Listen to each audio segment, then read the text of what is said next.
I like vacation, I like time off, I like all that stuff, but sometimes it's nice to be back. It's nice to be back in my regular routine.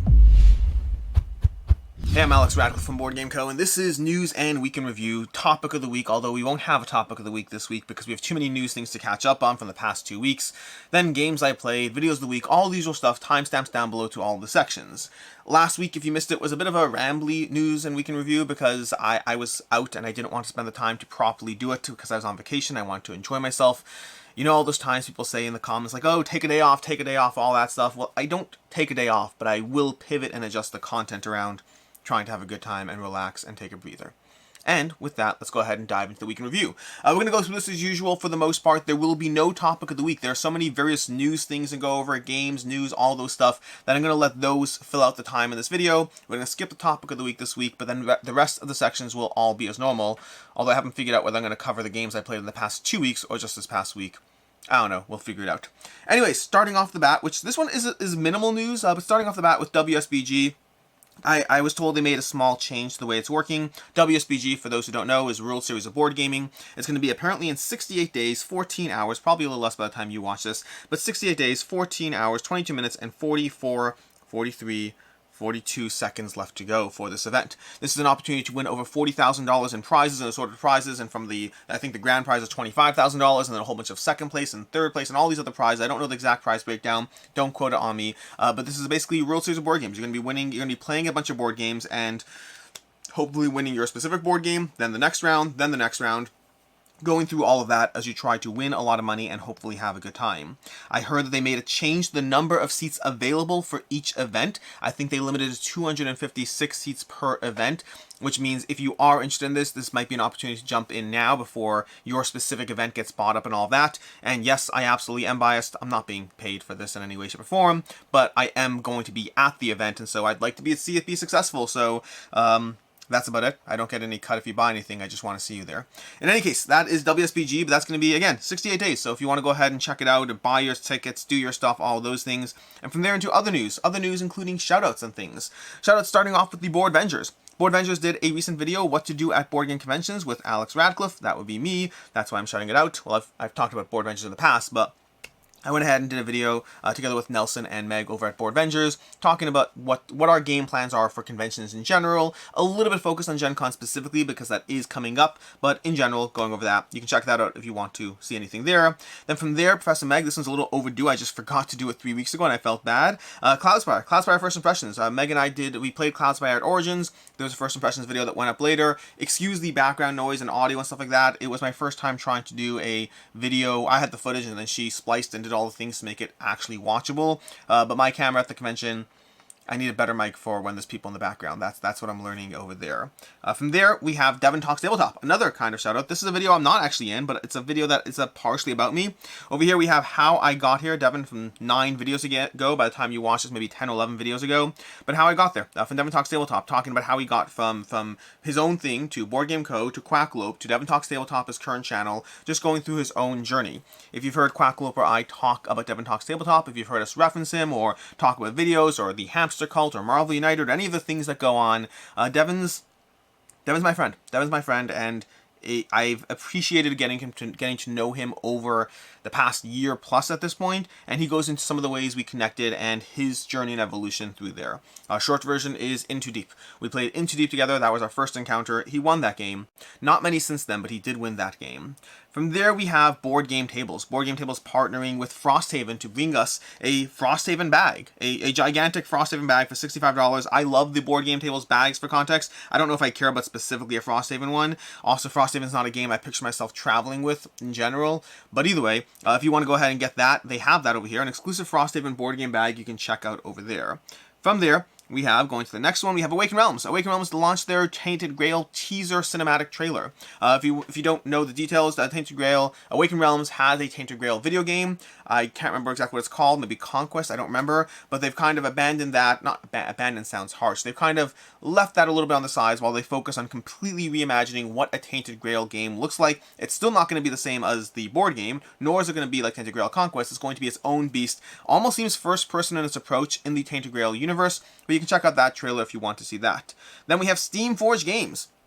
Steamforged Games acquiring Rivet Wars. I don't know where the picture is on this. Let me see if I refresh the page over here. Let's see if we refresh it. Does it show up? Nope, there's no picture here. Maybe if I change the screen size, I'm assuming there'd be a picture, but I'm not going to bother. But Steamforged Games acquired Rivet Wars from CMON. Now, CMON previously had Rivet Wars quite some time ago, and then they had Steamforged Games taking over the IP. Don't know more about that, about the exact details of how that's going to play out. I imagine I'll find out more at Gencon, and I'll talk about it there if I find out more at Gencon. If I don't, then I won't. But this is the second game that Steamforged Games is acquiring rather than doing themselves. Just this past week, I did an interview with Rich Loxham, their CEO slash co-founder, and we talked about their acquisition of Euthia. But Rivet Wars is their next game that they're acquiring, apparently, and going to be having something to do with there. I don't know if it's going to Kickstarter. I don't know. I am very curious. Rivet Wars is a game I enjoyed. It's a skirmish game, tactical skirmish game. I still have the whole collection upstairs. It's a CMON game. Now it's a Steamforged game. Very curious to see how they manage that acquisition. Then we have The Dragon's Tomb. The Dragon's Tomb is an absolutely amazing channel that I've talked about in the past, and I should talk about more often. Dragon's Tomb is absolutely amazing. Their content is hilarious. Every single one of their videos is just funny. Their entire approach to content is just funny, and specifically, the newest video is the Geek & Son board game table product review, which with 63,000 views, you can see has blown up quite a bit.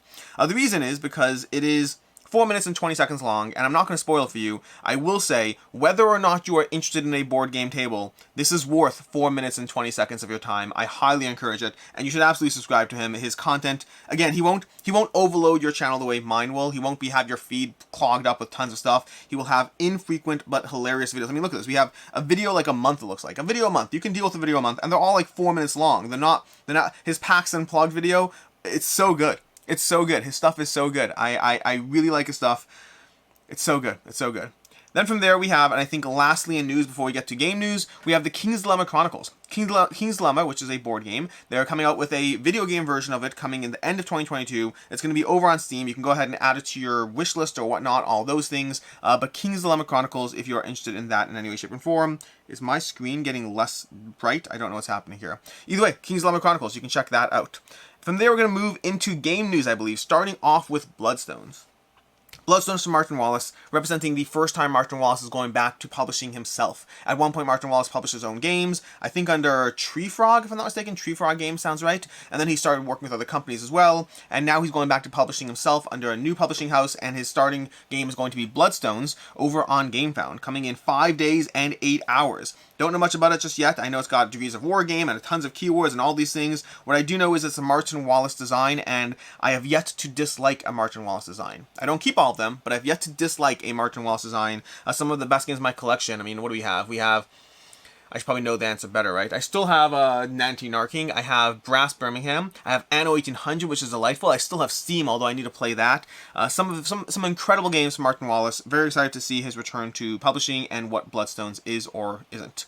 Then we have a whole bunch of things upcoming. This is going to be a general catch-all link, and general links to everything in the description down below. This is going to be a catch-all link to a bunch of things coming up. We have Return to Dark Tower going to be coming up. We have this over on Backerkit, by the way. There's a bunch of Backerkit links. You can go ahead and check these out. We have Art Travel's Magic Socks coming up.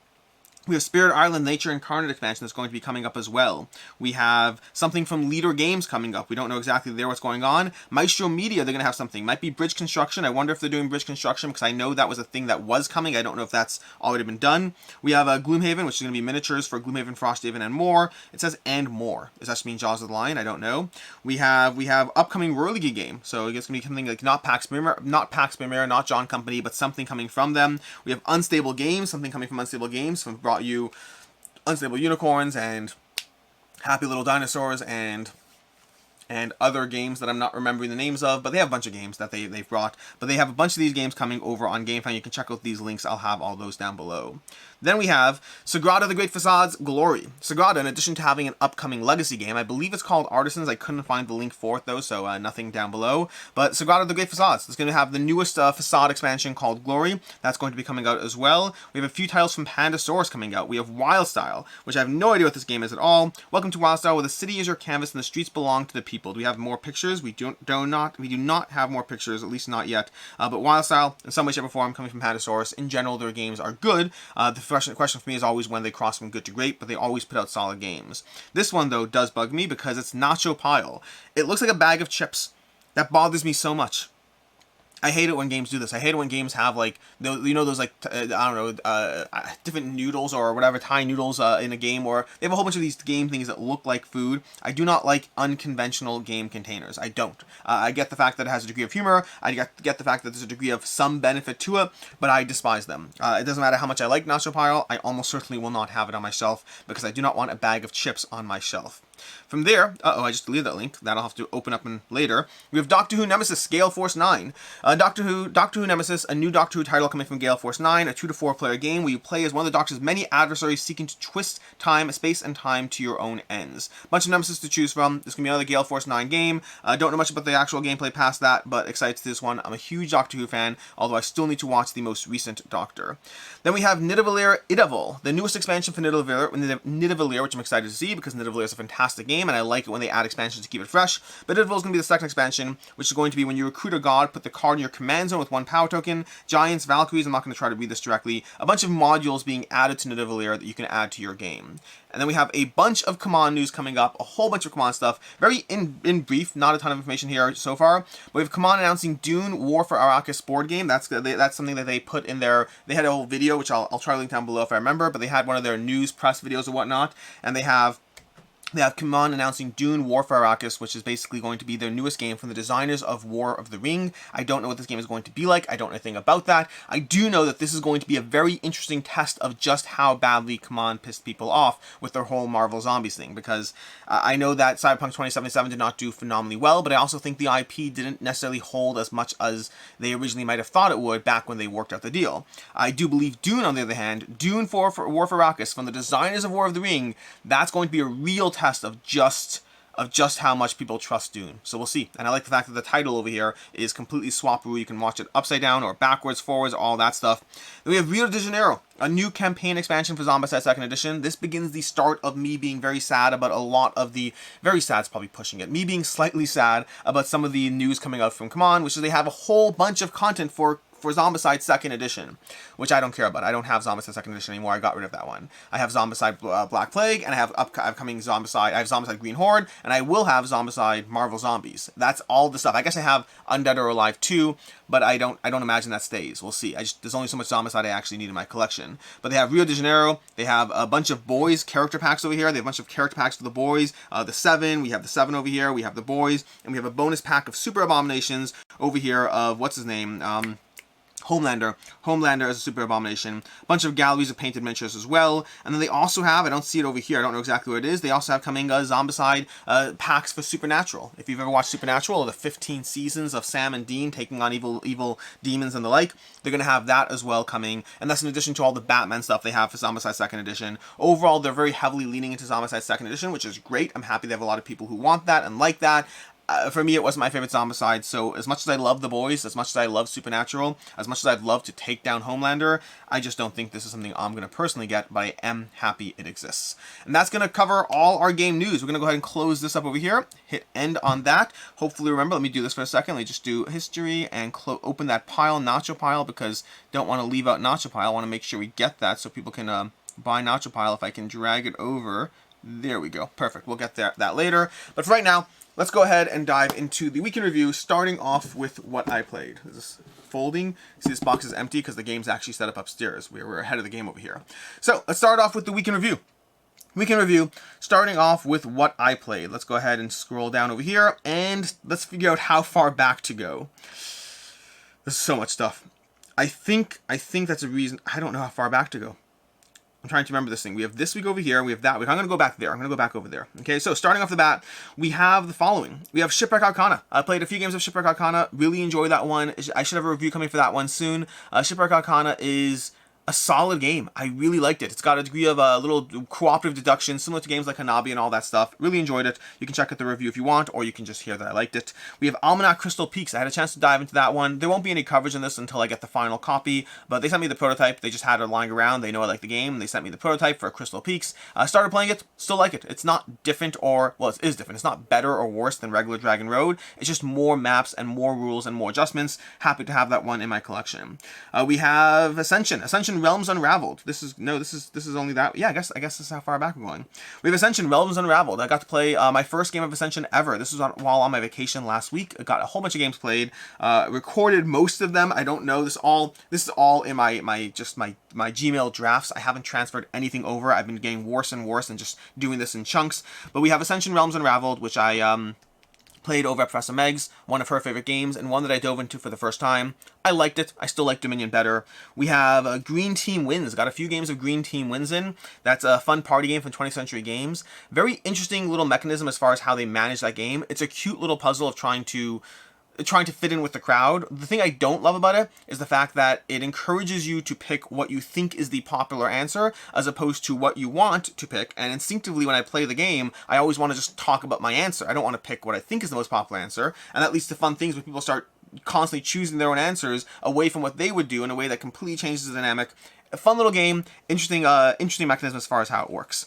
Then we had Codenames. Got a bunch of plays of Codenames in, specifically Codenames Marvel. A fun game. Codenames Marvel is not going to be my go-to version of Codenames, but it is fun to play.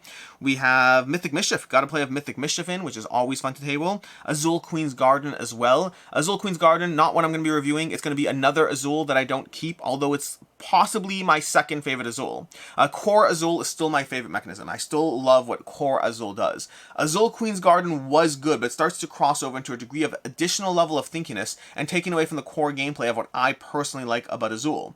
It is likely my second favorite Azul. If I was rating the Azuls right now, it would be Core Azul, and this is all at 2 players. I don't play Azul at any player count except for 2 players. We have Core Azul, we have Azul Queen's Garden, we have Azul Summit Pavilion, then Azul Stained Glass of Sintra. Stained Glass of Sintra is likely the only one that I actively would prefer not to play. The other 3 I enjoy to various degrees, but Queen's Garden, happy I played it, don't feel the need to play it again. We have Crokinole. Got a play of Crokinole, which is always a blast. We have Isle of Cats Explore and Draw, which I really liked. I should have coverage of that at some point. I'm getting my own copy. This was not my copy, but I liked it a lot, which is surprising to me because Isle of Cats I merely liked. But Isle of Cats Explore and Draw I liked a lot because it had all the best parts of Isle of Cats without the parts that I'm less a fan of, without the fiddliness that didn't really add to the experience for me. We have We Didn't Play Test This Either, a bunch of games of that. That is a fun little quick party game that is basically chaos and it's not balanced, which hence the name We Didn't Play Test This Either. We have Mind Management. Got a bunch of plays of Mind Management, which is always fun. Got to introduce new people to the game. Love Mind Management. Haven't stopped loving Mind Management. It's always a blast to play. We have Mini Express. I got in a play of Mini Express. I'm hoping to play it again a few times this week because I want to cover it before the campaign is over. I have to check when the campaign is over. But play Mini Express. It's solid. My first play was at 2 players. I like what it's doing. I don't yet know if I'm in love with it, but I like what it's doing and I want to get more games of it in. We have Dune Imperium Rise of Ix. Got my first play of the expansion for Dune Imperium. Rise of Ix, it's basically the expansion for Dune Imperium. I don't know why I'm rambling with that. It does to Dune Imperium what Expedition Leaders does to Lost Ruins of Arnak, and I really like it. I think it really opened up the Dune experience in a way that makes Dune just inherently better, and I already liked Dune to begin with. Then we have Spirit Island. No, we have Oathsworn. Oh my gosh, I got 2 plays of Oathsworn in. Oathsworn is fantastic. I cannot wait to dive into that one more. We have Spirit Island. I got a play of Spirit Island in. Another play. I think I have 2 plays. I'm missing stuff. This is the problem. I'm always missing things. I know I have at least 2 plays of Spirit Island. I just don't know where the other one is. Well, that's obnoxious. Either way, Spirit Island. I played Spirit Island again. Always fun. I really need to dive into expansions. I keep meaning to. I still don't do it with expansions, but I still like the game even without the expansions, so it's not the end of the world. Got multiple plays of Gloomhaven in, which is more camp co-op, playing it online with Professor Meg, as I've been doing for a while now, and continuing to go through the campaign. We lost both, but at least our streaming stuff was working, which is nice because we were having a lot of streaming issues between tech issues on her side, as well as internet issues on my side. Both of us fixed those things and a lot of time, effort, energy, and money, but we at least can play Gloomhaven now, so I guess it's all worth it.